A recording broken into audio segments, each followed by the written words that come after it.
the problem that you've caused. And so we have this control system, we have this constant and gathering, expanding imposition and dismantling of people's lives financially in all these different ways. And we can say the solution is to fight the system and get out on the streets and fight and all this stuff.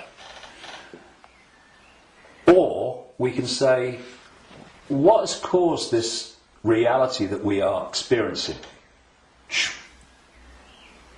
So why not remove the cause of the problem? And this is not about fighting. It's not about macho man responses. It's not about shouting loud. It's about changing the way that we interact with reality. And in doing so,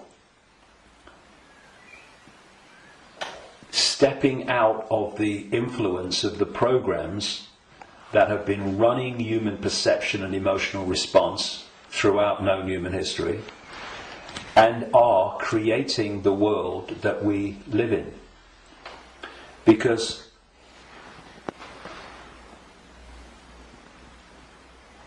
if I go back to what the Gnostics said about the archons, they have no creative energy. They can't make things happen. But we can. We can, yes. Which is bringing us to an interesting point. We can manifest. What this manipulative force has done has programmed humans to use that gift of manifestation to manifest what they want. And so, if we manifest from our perceptions of reality, then manipulate their perception of reality, and they'll manifest what you've manipulated them to perceive as reality. So, I see people challenging war and conflict when their own lives are full of conflict. Now, we live in a holographic reality at this conscious mind level, and there's a very unique and fascinating trait and characteristic of holograms and holographic reality. Every part of the whole is a smaller version of the whole. So if you take, for instance, in the holograms that you buy in the shops, if you take the waveform holographic print, which is on the print in waveform information, and you cut it in four, and you fire the laser which reads that information in effect and brings the three-dimensional holographic image projecting from the waveform information on the photographic print. If you cut that into four and put a laser to each four pieces, you will not get a quarter of the whole picture. You'll get 4 quarter-size versions of the whole picture. And this is why, or explains why alternative forms of healing, like reflexology and acupuncture and others, can find points on the ear and the feet and the hands and all different parts of the body that relate to the body as a whole. Thus, reflexologists can work on a part of the foot and impact upon the heart or the liver, depending on where they're doing it. And I've known and talked to reflexologists and people like that over the years, and they know it works, but they're not sure why it works or why there are points on the foot and the ear and everything that relate and impact upon the body as a whole. Well, it's simple when you realise that this reality is holographic, because every part of the whole is a smaller version of the whole. The body is a holographic manifestation, it's a hologram. Thus, every part of the body must be a smaller version of the whole. And that's why all over the body, in all the different parts, you can find points that relate to the whole body. In the same way, if we have conflict in our own lives on a so-called individual level, and this is going on all over the world in all these different societies, and it is, then that's a smaller version of the whole. And a hologram moves both ways. When the whole hologram shifts, all the parts of the hologram shift, because they're expressions of each other. You shift or affect the smaller part of the hologram, and in this case it's lots of people, billions of people with conflict in their lives and all that stuff, and that's going to impact on the hologram as a whole, i.e. human society. And you're going to have collective conflict.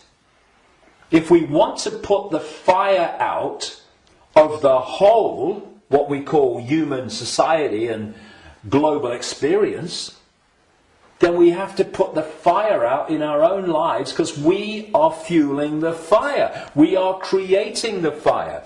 This is why they want conflict and disruption at all levels of society, because they know that they're constantly impacting upon each other. We have conflict in our own lives. Collectively, we are manifesting collective conflict. You have collective conflict like bombing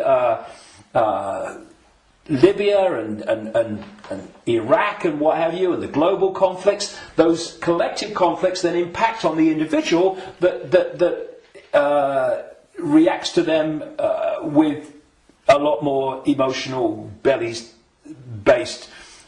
emotional response. So everything is connected to everything else. Everything's impacting on everything else. Now, those behind this manipulation of human society, they know that.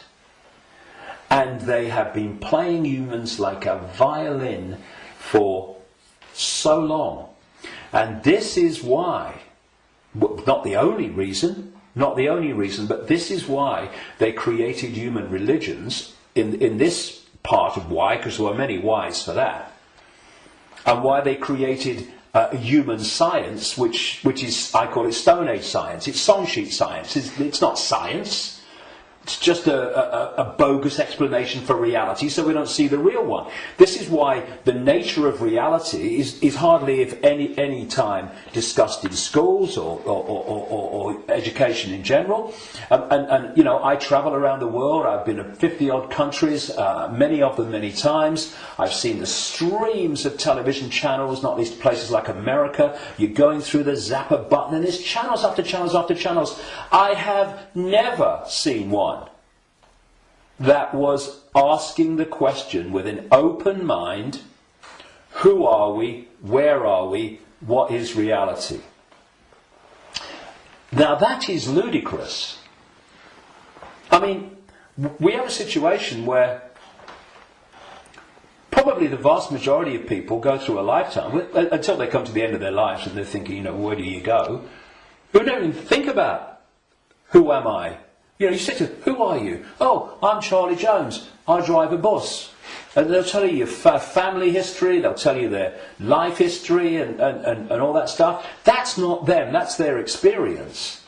And human self-identity identifies who we are, self, with our experience, with our name, with our job. Who are you? I'm a banker.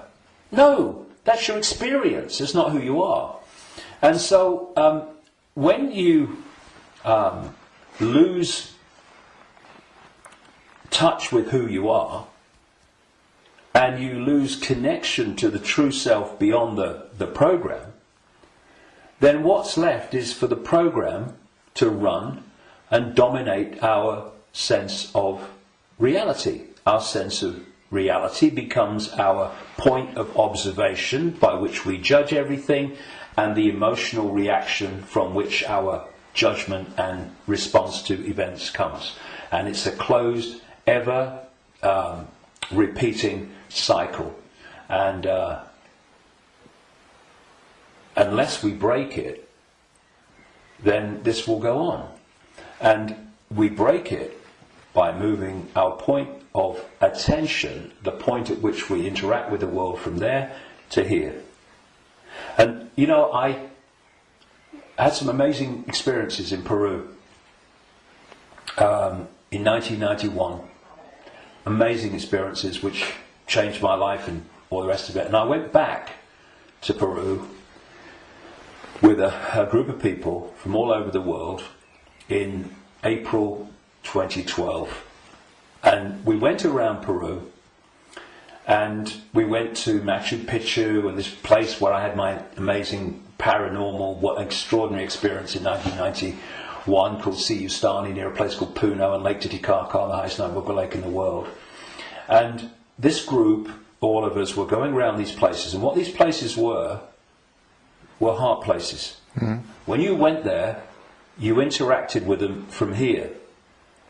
And the behaviour of the group and the demeanour of the group was laughter and joy and happiness. Then there was one day, and this really, you know, I've been aware of all this for a long time, but you know what it's like. Sometimes you have an experience and it goes bang in your face. And there was one day towards the end of the trip where we went to a place called Tiwanaku, just over the border in Bolivia. It's an ancient site, very famous ancient site if you look at the history and accounts of South America.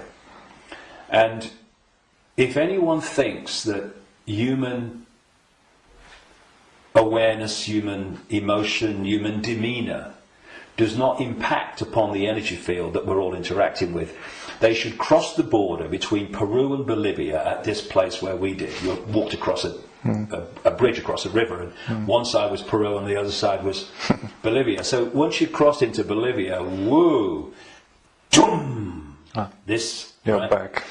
So it took ages to get through the border guards, just for a tourist group who's going to be in the country for about 3 hours.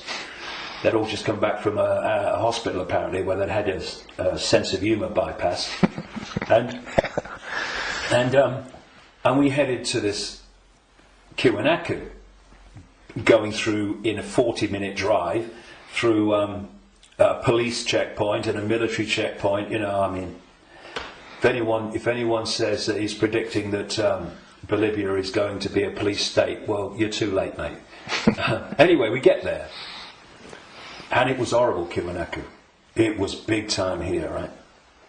And I felt this in many places around the world, and they've all been connected to human sacrifice and rituals involving these entities operating in other levels of reality, but interacting with this one. This is what satanic rituals are. They're the interaction. This is why they do certain things and repeat them. They're creating an energetic environment which allows interaction and even the manifestation of these entities within the rituals. This is what sacrificing to the gods was all about in the ancient world. Because when you sacrifice someone, the people doing the sacrifice, they drink the blood and eat the flesh, which is what this whole Roman Catholic thing is really about. Drinking the blood of Jesus and eating the flesh, that's just a mild bloody cover for what goes on in the background. But on the other levels of reality, while this is going on, these entities, perceived as the gods, are feeding off the terror of the victim. Right? This is sacrifice to the gods. Anyway, we get to Tiwanaku, and it was that kind of energy. Ooh. But what I noticed was the demeanour of the group changed. People weren't happy. They were not in a good space. And there was this lovely guy, Mark, who's a lovely Irish guy. And the change in the behaviour of the group was so pronounced that on the way back, which we got back into Peru, where everyone started getting a bit happy again, I asked people if they wanted to go on the microphone on the bus and explain, their experience. And Mark said, and Mark was a lovely guy, all laughing and dancing and all the rest of it, all the way through Peru. And he said, when I was at Tiwanaku, he said, I just wanted to shout abuse at anyone that got in my way when I was trying to take a picture. And I just felt so different. And I won't labour the point, but having, seen it and experienced it and seeing the response, you could see